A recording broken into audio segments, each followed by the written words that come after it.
Good morning, नमस्कार। स्वागत है आपका हमारे चैनल जीएस स्टडी 94 में। और दोस्तों मैं यश। तो दोस्तों यहाँ हम डिस्कस करते हैं दैनिक जागरण के मुख्य पृष्ठ का, जिसे आप संपादकीय के नाम से जानते हैं, उसके बारे में यहाँ पर विचार विमर्श करते हैं और सही चीज़ों को सही तरीके से बताते हैं। तो देखते हैं, यहाँ पर लिखा है अपनी ज्ञान परंपरा की महत्ता समझें। हमारे देश में बहुत सारे ऐसे लोग हैं जो वेस्टर्न कल्चर को बहुत ज़्यादा प्रिविलेज देते हैं, महत्व देते हैं, जो कि पूरी तरह से गलत है। ऐसा करने से क्या होता है दोस्तों, धीरे धीरे हमारी जो कल्चर है, हमारी जो संस्कृति है, सभ्यता, वो खत्म हो जाएगी। या फिर ये कहें कि जो वेस्टर्न कल्चर, जो पश्चिमी सभ्यताएं हैं, हमारी भारतीय सभ्यताओं पर हावी हो जाएंगी और उसके बाद एक दिन खोजने के बाद भी हमें वो सभ्यताएं नहीं मिलेंगी। तो ये हमारी जिम्मेदारी है कि हम उसे एहसास करें, उसे बनाए रखें और पश्चिमी जो सभ्यताएं हैं उन पर तवज्जो न देकर अपने खुद के संस्कृति सभ्यता को तवज्जो दें, उसे विकसित करें, उसे देश के अन्य कोने कोने तक ले जाएं, अंतर्राष्ट्रीय पटल पर उसकी भावनाओं को रखें, उसके सौहार्द को बनाए रखें। तो आज उसी पे हम बात करेंगे और इसे लिखा है दोस्तों गिरीश्वर मिश्र जी ने। यहाँ पर लिखा है, देव दीपावली के पावन अवसर पर वाराणसी में प्रधानमंत्री नरेंद्र मोदी ने देवी अन्नपूर्णा की मूर्ति को, जिसे एक सदी पहले चोरी करके कनाडा की रेजिना यूनिवर्सिटी के संग्रहालय में पहुंचा दिया था, उसे वापस देश को सौंपे जाने की चर्चा की थी। तब वहां के कुलपति टॉमस चेज ने बड़ी मार्के की बात कही थी कि यह हमारी जिम्मेदारी है कि ऐतिहासिक गलतियों को सुधारा जाए और उपनिवेशवाद के दौर में दूसरे देशों की विरासत को पहुंची क्षति की हर संभव भरपाई की जाए। तो दोस्तों ये बहुत ही महान स्टेटमेंट है, वक्तव्य है जो उनके द्वारा कहा गया। आपको बता दें कि अन्य देशों की तरह भारत भी उपनिवेश में था। किस प्रकार से, किस क्रूरता बर्बरता के साथ भारत जैसे देश का शोषण हुआ, ये बात आपको भी पता है।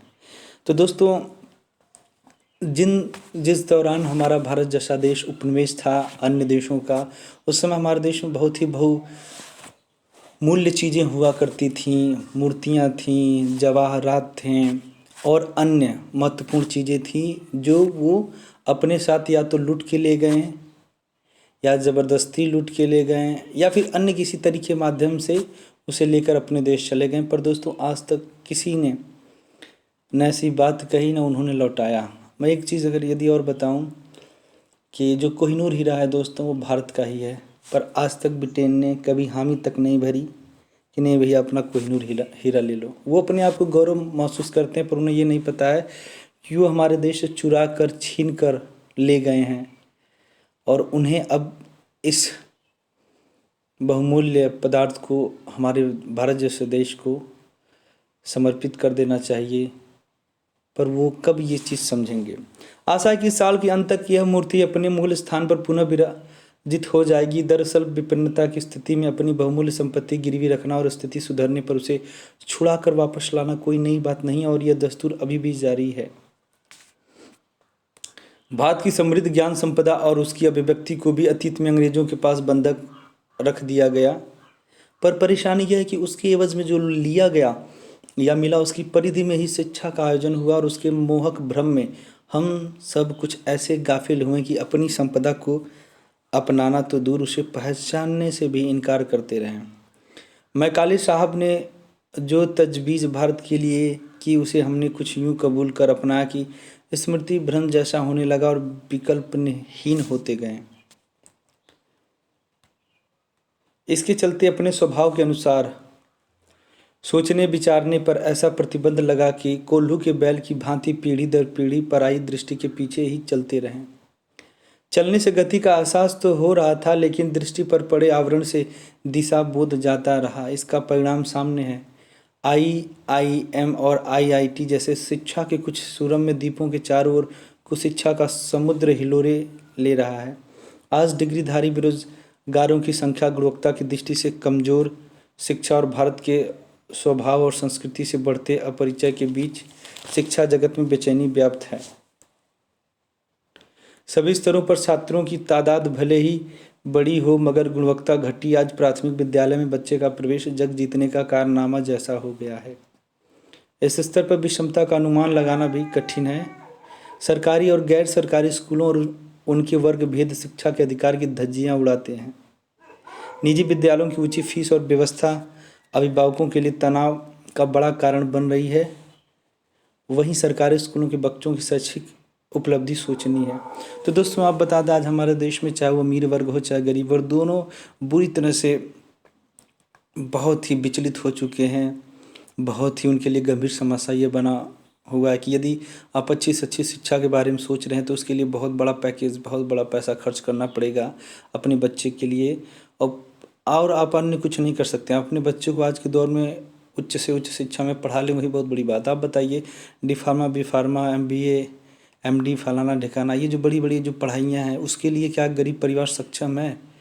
गरीब परिवार इस कोरोना काल में खा पी जी ले, वही बहुत बड़ी बात है। पर इस कोरोना काल में शिक्षा माफियाओं के द्वारा जिस तरह से गरीबों को, अमीरों को, सबको लूटा जा रहा है, क्या इस पे कोई आवाज़ उठा रहा है? ये होना चाहिए दोस्तों मुद्दा, जो संसद और विधानसभा के पटल पर रखना चाहिए।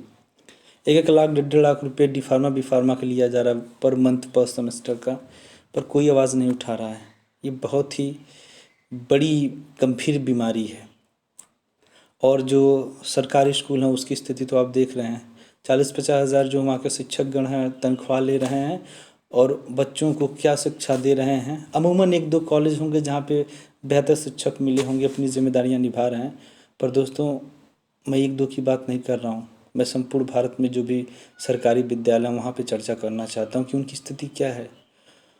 वो अपनी जिम्मेदारी से, जो शिक्षक हैं, भटक चुके हैं।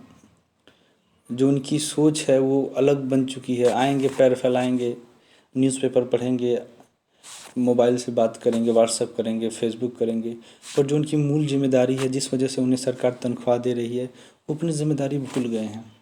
ये बहुत ही दुर्लभ है, इस पे हमें चर्चा करना चाहिए।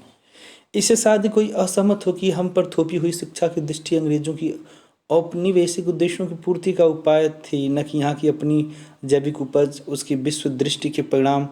देश को स्वतंत्रता मिलने के समय साक्षरता, शिक्षा और अर्थव्यवस्था में व्याप्त घोर विसंगतियों में देखे जा सकते हैं। एक चीज़ बताऊँ आपको, जो हम लोग कहते हैं हम लोग MBA कर रहे हैं, हम लोग BTech कर रहे हैं, हम लोग MTech कर रहे हैं, BSc IT कर रहे हैं, आपको एक चीज़ मैं बता दूँ, ये चीज़ जानते हैं क्या है? ये पहले से ही कंपनियों के द्वारा एक क्या पता है, ह्यूमन रोबोट तैयार किया जा रहा है कि आप अलग से कुछ नहीं कर पाएंगे। ये करने के बाद हम विद्यालय से, जिस यूनिवर्सिटी में होंगे, जिस कॉलेज में होंगे, वहीं से आपको उठा लेंगे, अपनी कंपनी में लेके आएंगे, बड़ा पैकेज देंगे, आपका वहीं से रिक्रूटमेंट सिलेक्शन कर लिया जाएगा। पर दोस्तों असल मायने में अगर आप पढ़ाई कहते हैं तो पढ़ाई किसे कहते हैं, तो आज मैं आपको बता दूं।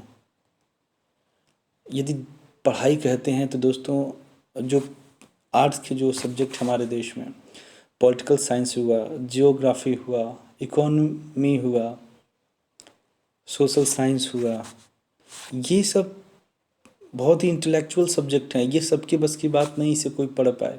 और जो ये पढ़ता है वो दुनिया को बदल देता है। एक बात याद रखिएगा, दुनिया उनकी दीवानी हो जाती है।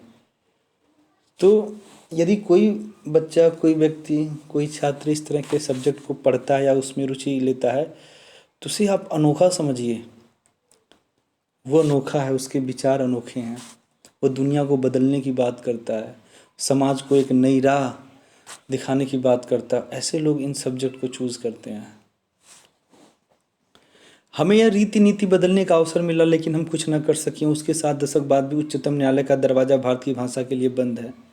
अब सोचिए, भारत में जो भारतीय भाषाएं हैं उनका इस भारत में कोई महत्व नहीं है।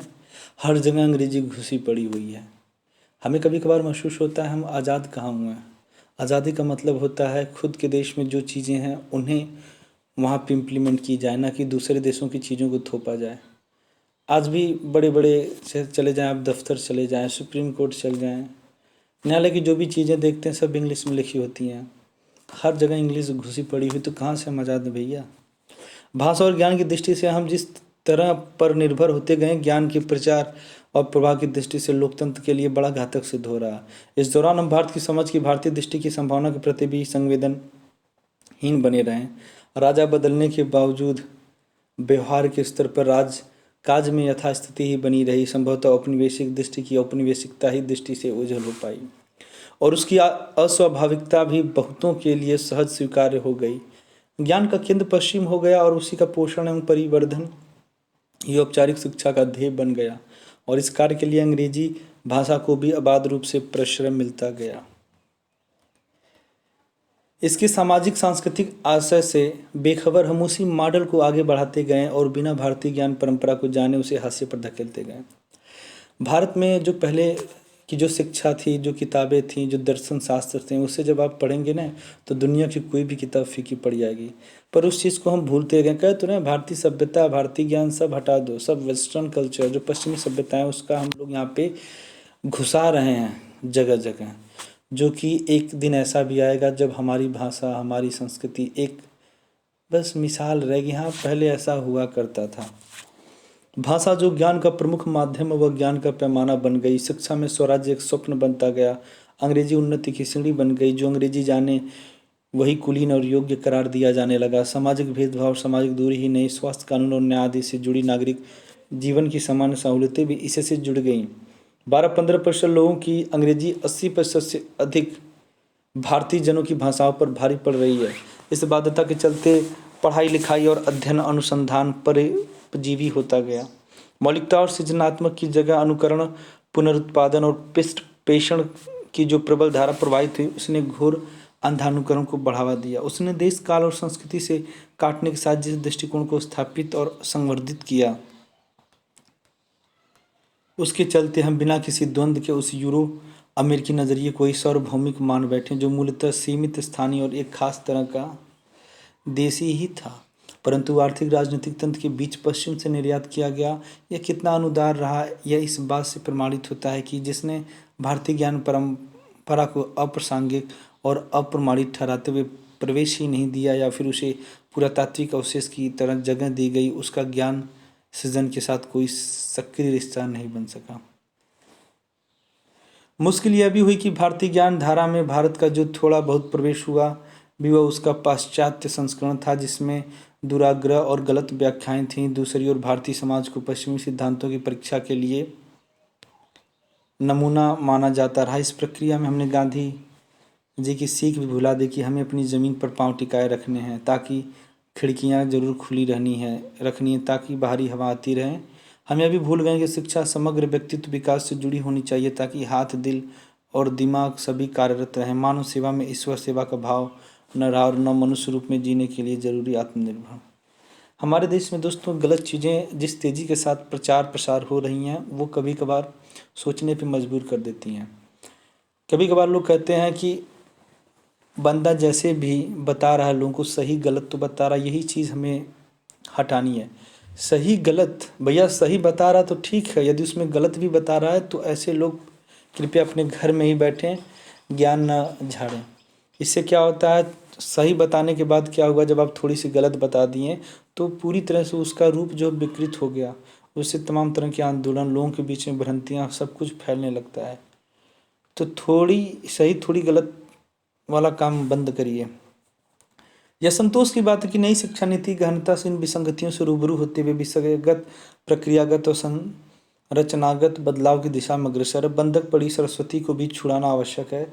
भारतीय ज्ञान परंपरा और संस्कृत समेत सभी भारतीय भाषाओं को लंबे समय से पराभाव में रखा जा रहा है। आशा है नई शिक्षा नीति उसके साथ न्याय कर सकेगी। तो आज के लिए इतना ही। नमस्कार, धन्यवाद।